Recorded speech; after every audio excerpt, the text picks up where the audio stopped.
will need a scale for measuring, milk, eggs, butter, and your cake mix. You'll also need a cake tin and an oven, obviously.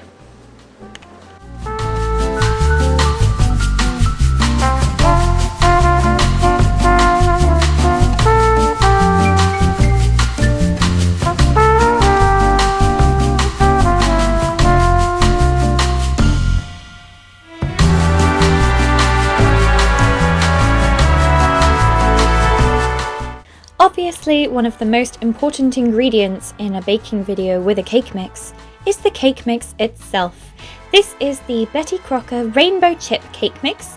It is so good. It smells like pure sugar. So I'm snipping that open and I am pouring the entire cake mix into my bowl. Be aware that all cake mixes will have slightly different instructions, so this is the recipe for this particular cake, which calls for 90 grams of melted butter. I'm just taking 90 grams of unmelted butter and then putting it in the microwave to melt it.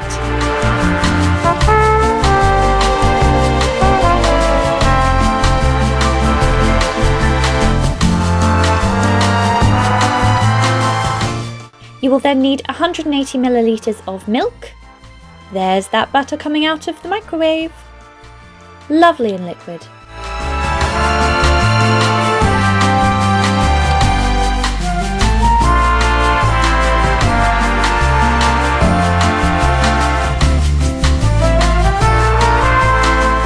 And then you need 3 medium eggs. You can crack these over the side of the bowl or with a fork or a spoon. It's up to you.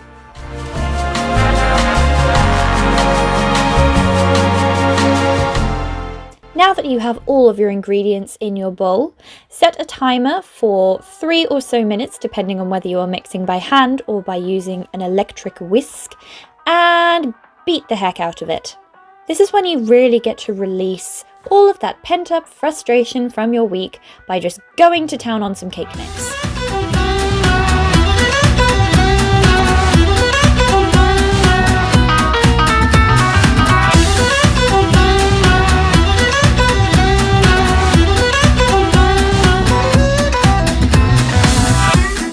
Also a great test of your arm strength. Clearly, I have very little.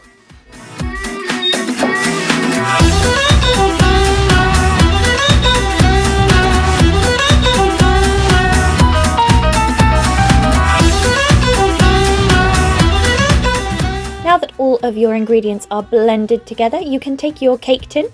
Mine is in the beautiful shape of a heart, and you want your cake mix to be about dropping consistency.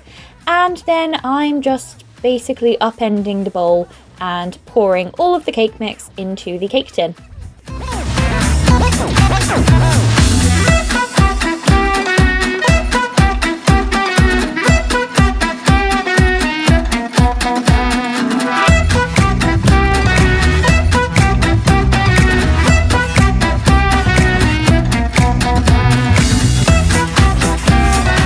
Then simply put in the oven, which you will have preheated to 180 degrees Celsius or gas mark 4 or something in Fahrenheit.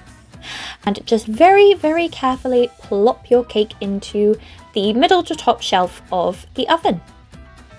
You're going to set a timer for about 28 minutes to half an hour. I'm doing this because my cake tin is slightly larger and deeper, and then you can engage in the deliciously forbidden practice of eating the cake batter.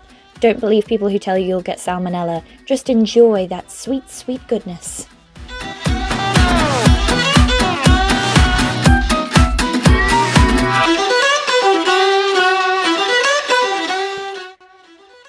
And then doing all of the washing up to prove that you are a successful human being.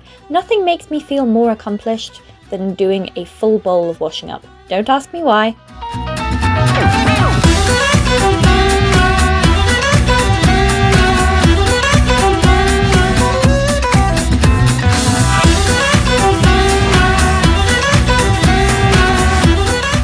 Once your cake is complete, you can pull it out of the oven and then use the stick test to see if it's done.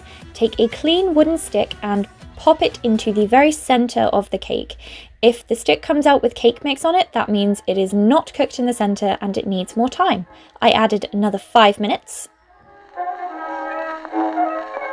And after an extra 10, not 5, the cake was finally done and ready to cool. You should leave it for around 15 minutes, and this is the really difficult part because all you want to do is just have it cool already so that you can decorate it. So it's hard not to just stare at it the whole time. To remove your cake tin, plop it upside down on a chopping board, take a thin cake knife or a bread knife or something like that, and using a glove, because the cake tin will still be hot, slide the knife underneath to remove the cake. Prance along as though you were upon the boulevard. Dance it here and dance it there and keep on dancing hard. Start into the side, do the Paris ride, swing up here, then one. Now we are going to make some icing using icing sugar.